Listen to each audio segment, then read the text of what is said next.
There is a specific reason why the men who care the least often end up with the most attention, and it has nothing to do with confidence or strategy. It is a psychological mechanism that operates below the level of conscious choice, and by the time most men understand it, they have already spent years doing the opposite. The pattern is not complicated. Effort signals investment. Investment signals need. Need reduces perceived value. And once value is reduced in someone's perception, no amount of additional effort will restore it. Most men are never told this. They are told the opposite. They are told that care, attention, consistency, and visible devotion are what create attraction. And because this sounds correct, they follow it. They text back quickly. They make themselves available. They demonstrate interest clearly and repeatedly. And they do not understand why this produces distance instead of closeness, until the distance is already permanent. This is not about playing games. This is not about manipulation. This is about how human attention and desire actually function when stripped of the stories we tell about them. Attention follows scarcity. Desire follows uncertainty. Attraction intensifies in the absence of confirmation, not in its presence. The man who is always available is never thought about when he is gone.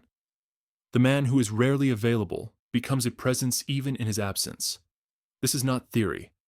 This is observable, repeated behavior that plays out across millions of interactions in the same way. And the men who do not understand this spend years wondering why their investment was not returned, why their consistency was not valued, why the person they gave the most to gave them the least back. The reason is simple. You were too present. You confirmed your interest too early and too often. You removed doubt. And doubt is the engine of pursuit. The moment someone knows they have your attention, the moment they are certain of your investment, the need to secure it disappears. What replaces it is comfort. And comfort does not generate attraction. Comfort generates expectation. The expectation that you will continue to be available. The assumption that your attention is not something that needs to be earned or maintained because it has already been given. This is when effort becomes invisible. The texts you send are not seen as gestures. They are seen as baseline. The time you make available is not appreciated. It is assumed. And when something is assumed, it stops being valued. Most men do not realize this is happening because the decline is gradual. The responses do not disappear overnight. They just slow down. They become shorter. They carry less energy. You are still in contact, but the weight of the interaction has shifted. You are now the one initiating. You are now the one maintaining. And because you are invested, because you care, you interpret this as a temporary phase, a busy period, something that will pass. You do not see it as a recalibration of perceived value, because you do not want to believe that your availability could be the problem. But it is, and the longer you continue to operate from the same framework, the more permanent the shift becomes. There is a specific moment in most of these dynamics where everything changes, and most men miss it because it does not announce itself. It is the moment when the other person realizes you are more invested than they are. This does not happen through a conversation. It happens through behavior, through response times, through initiations, through whose schedule bends to accommodate whom. And once that imbalance is perceived, it is almost impossible to reverse, because every action you take to close the gap only widens it. You text more, they text less. You offer more time, they become less available. You demonstrate more care, they demonstrate less. This is not cruelty. This is not intentional punishment. This is the automatic recalibration of interests that occurs when certainty replaces tension. Indifference does not create attraction because it signals superiority or emotional control. It creates attraction because it withholds confirmation. It leaves space for the other person's mind to fill in gaps, to create narratives, to invest meaning into silence. The man who does not respond immediately is thought about during the gap. The man who does not make himself available is wondered about when he is not there. This is not because he is more desirable inherently. It is because his attention is not yet confirmed. An unconfirmed attention is psychologically active. It generates questions. It creates doubt. And doubt creates pursuit. The man who is always present, always responsive, always available, removes all of these mechanisms. His attention is already confirmed. There's nothing to wonder about. There's nothing to pursue. He has already been obtained. This is why men who invest heavily early often lose. Not because investment is inherently unattractive, but because early investment removes the psychological conditions that generate attraction in the first place. Attraction is not built through evidence of care. It is built through the possibility of care, through the uncertainty of whether that care will continue, through the tension of not yet knowing. The moment you make your care obvious and consistent, you collapse that tension. You turn possibility into certainty. And certainty is where attraction goes to die.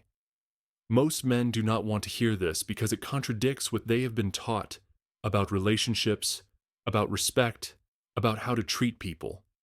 But what you were taught and what actually works are not always the same thing. There is a reason why the men who seem emotionally unavailable are often the ones people stay attached to the longest. It is not because unavailability is attractive. It is because unavailability prevents closure. It keeps the other person in a state of unresolved pursuit. They cannot categorize the interaction as complete. They cannot move on because moving on requires resolution, and resolution requires certainty. The emotionally unavailable man never provides that certainty. He gives just enough to sustain hope, but never enough to satisfy it. And so the other person remains in orbit, waiting, interpreting, trying to convert inconsistency into commitment. This is not healthy. This is not ideal. But it is effective. And the man who is consistent, who communicates clearly, who makes his intentions obvious, does not benefit from this dynamic because he resolves everything too quickly. He gives the other person permission to stop pursuing because there is nothing left to pursue. By the time most men notice the shift, the dynamic is already set. They are already the one chasing. They are already the one more invested. And once that structure is in place, almost nothing they do will reverse it, because every action they take is now filtered through the lens of imbalance. A text from them is not exciting. It is expected. A gesture from them is not surprising. It is obligation. They have become the person who gives, and the other person has become the one who receives. And the one who receives does not feel gratitude. They feel entitlement. This is not because they are bad people. This is because humans adapt to patterns. And once a pattern is established, it becomes the baseline. What was once effort becomes expectation. What was once generosity becomes standard. And when the standard is not met, it is not seen as a loss of something extra. It is seen as a failure to deliver what was owed. Most men do not understand that the way they behave early in an interaction sets the frame for everything that follows. If you begin by being highly available, highly responsive, highly invested, that becomes the standard.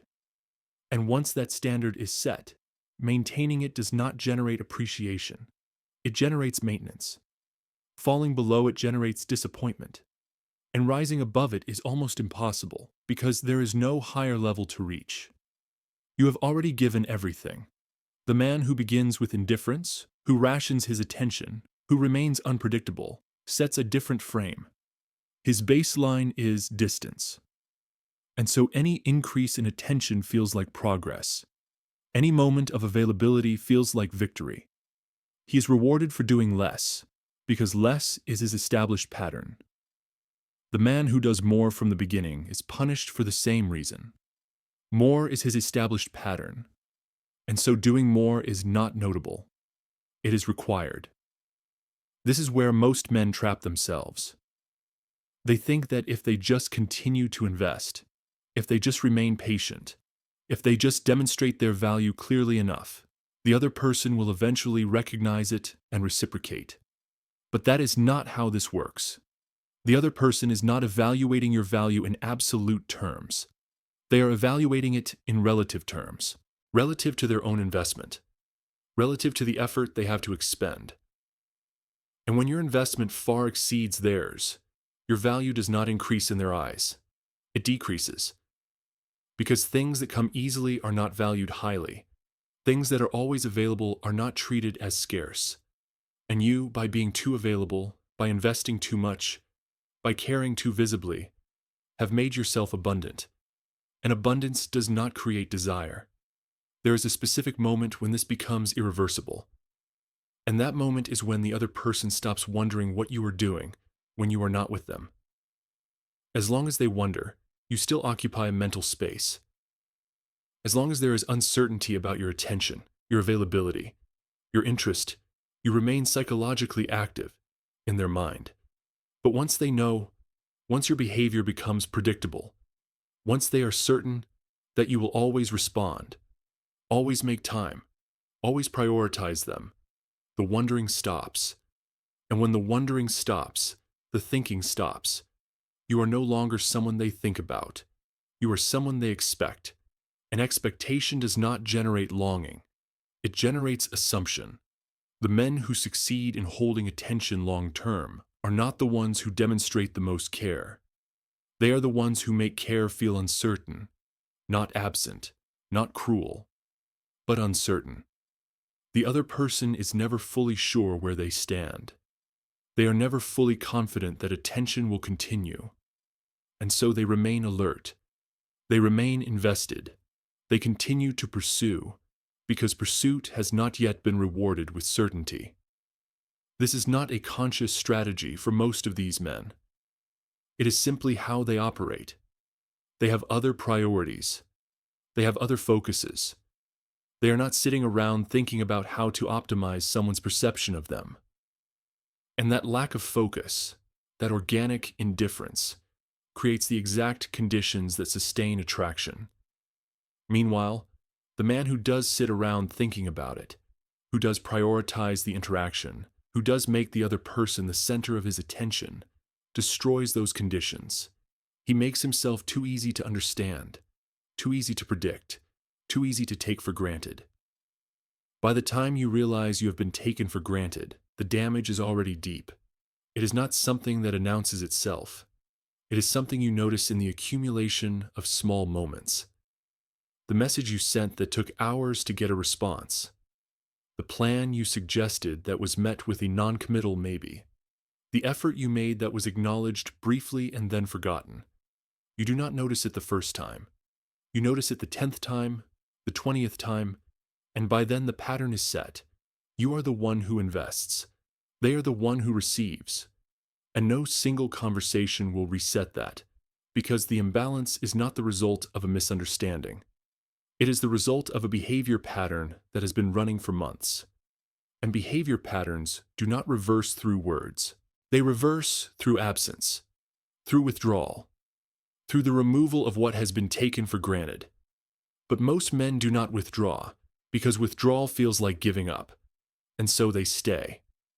And staying cements the imbalance even further. Most men are told that relationships require effort, that you have to keep showing up, that consistency is what builds trust. And all of that is true in a specific context, but that context is not the early stage. That context is not when attraction is being established. In the early stage, consistency does not build trust. It builds predictability.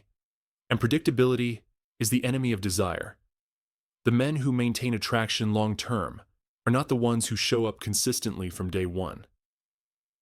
They are the ones who show up inconsistently until the other person is invested enough to tolerate consistency.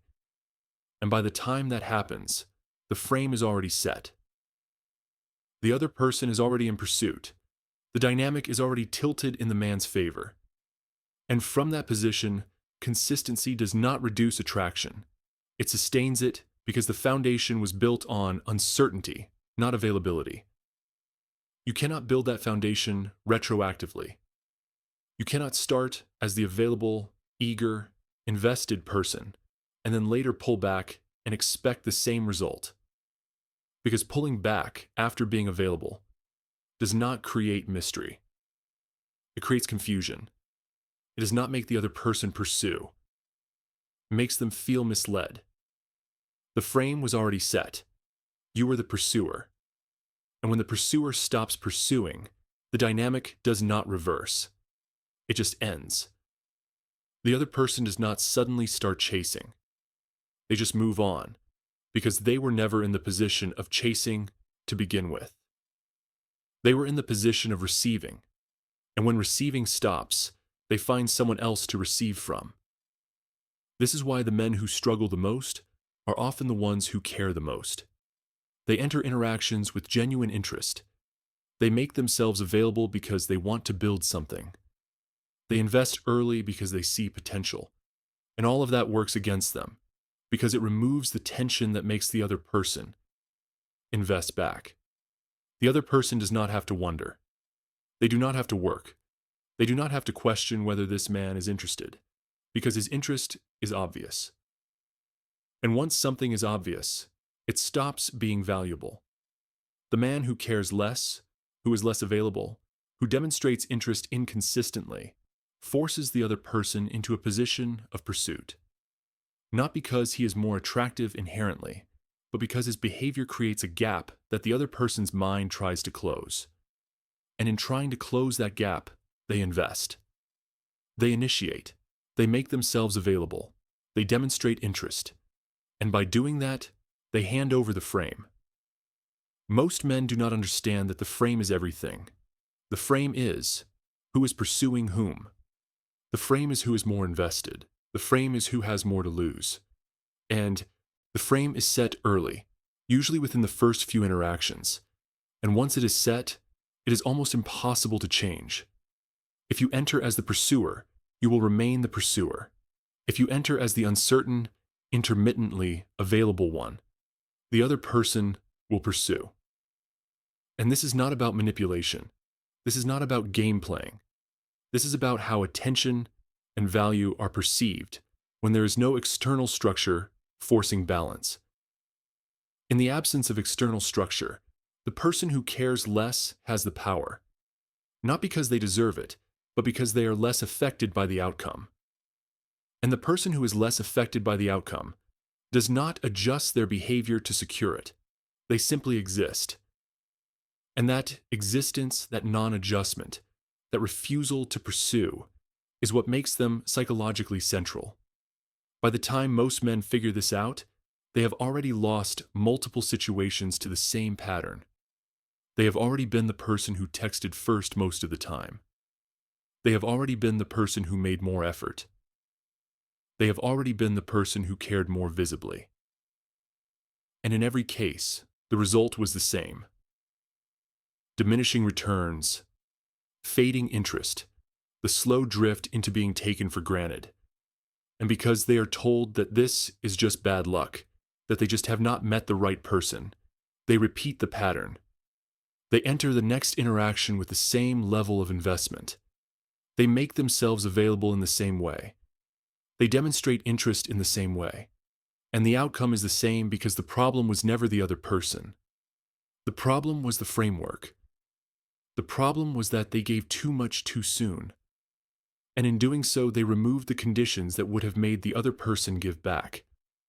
There is no way to explain this to someone who has not experienced it without sounding cynical.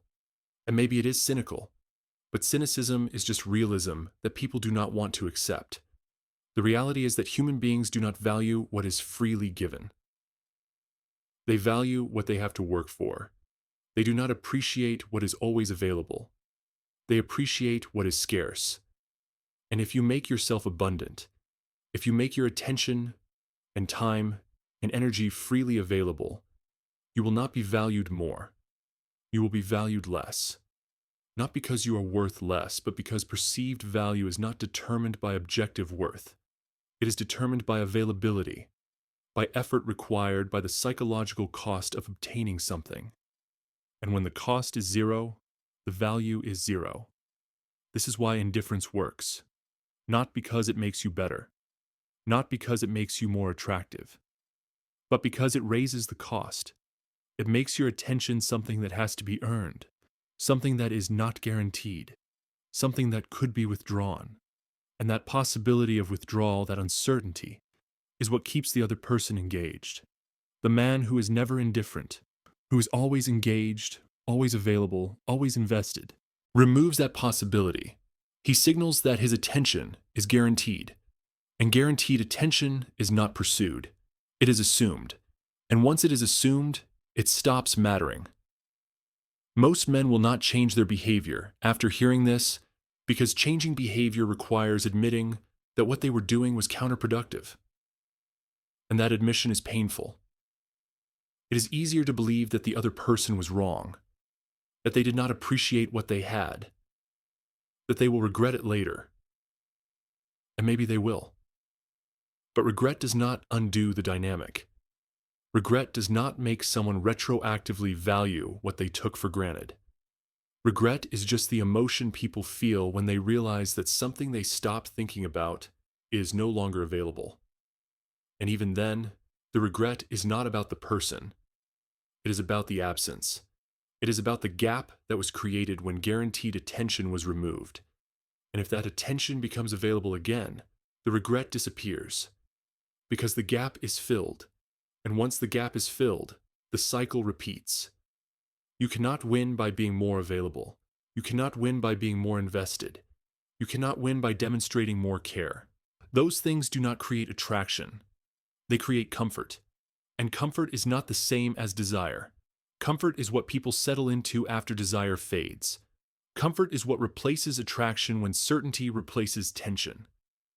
And if you start with comfort, if you begin by being too available, too consistent, too clear, you never create the tension that makes someone want you. You just make yourself easy to have. And things that are easy to have are not fought for. They are not thought about. They are not valued. They are just there. And being just there is not enough.